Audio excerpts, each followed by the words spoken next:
Assalamualaikum warahmatullahi wabarakatuh. Halo, perkenalkan kami peserta Latsar CPNS Angkatan 35 PPSDM Regional Bandung tahun 2021 asal pemerintah Kabupaten Indragiri Riau.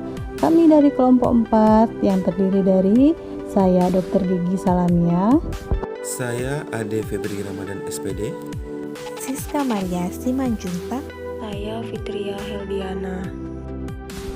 Pada video ini, kami akan menganalisis isu global yang ada di Indonesia, yaitu tentang pandemi COVID-19.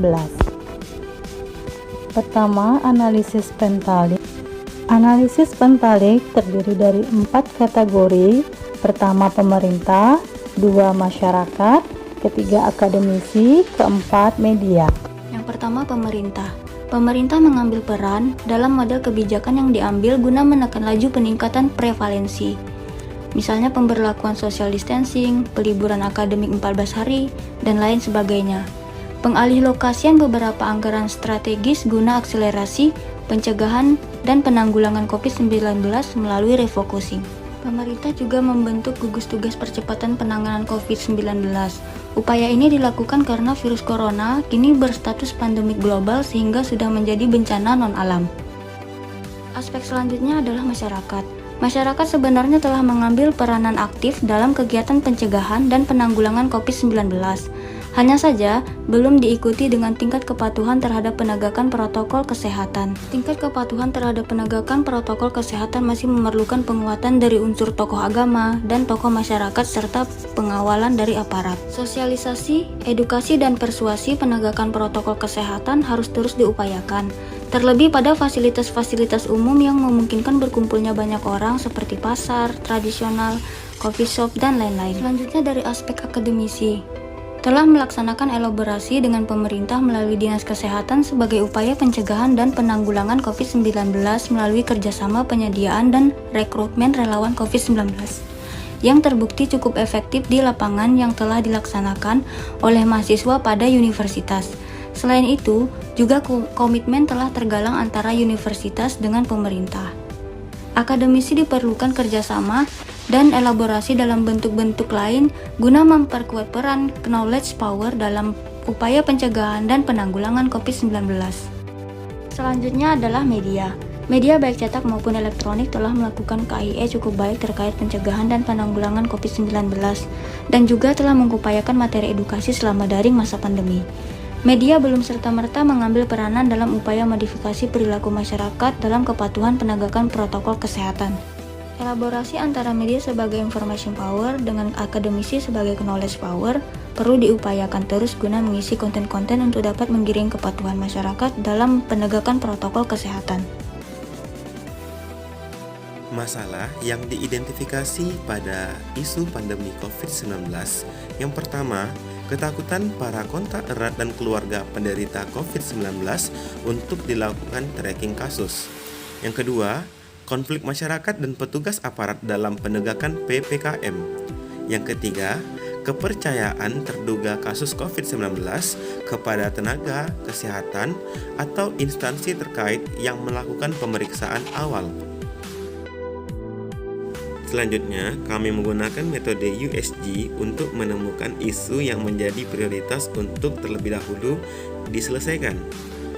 Pada metode ini, kami mendapatkan hasil 13 pada isu nomor 1, yaitu ketakutan para kontak erat dan keluarga penderita COVID-19 untuk dilakukan tracking kasus. Setelah mengetahui isu yang menjadi prioritas untuk terlebih dahulu diselesaikan, kami menggunakan analisis Fishbone untuk menemukan dasar masalah penyebab terjadinya isu tersebut. Yang pertama dari pemerintah, kebijakan karantina yang terhadap kasus yang terkonfirmasi. Masyarakat, ketidakpercayaan terhadap hasil tracking yang dilakukan oleh Satgas Covid.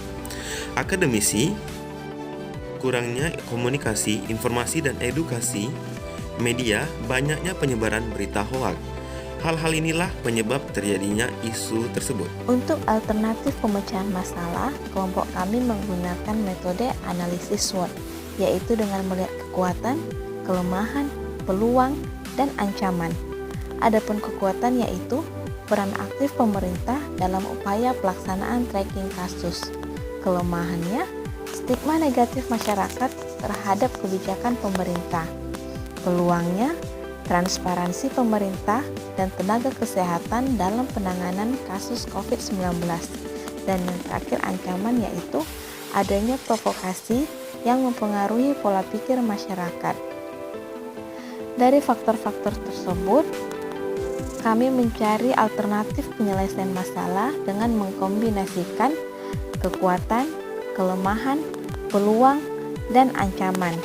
Dan didapatlah alternatif penyelesaian masalahnya. Yang pertama, penguatan kebijakan untuk pelaksanaan tracking kasus COVID-19. Tahapan alternatifnya yaitu pembuatan juknis baru terhadap alur tracking COVID-19. Yang kedua, membudayakan sistem hukuman bagi kontak erat yang menolak atau takut di swab.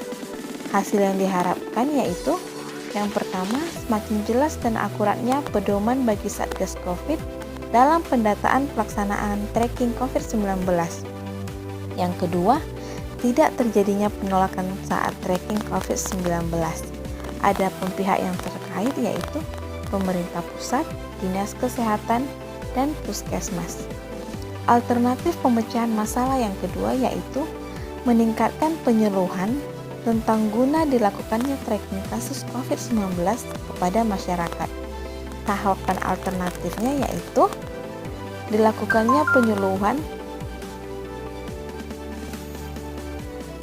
Alternatif pemecahan masalah yang ketiga, memberikan sanksi terhadap oknum yang memprovokasi dan menyebarkan berita hoaks.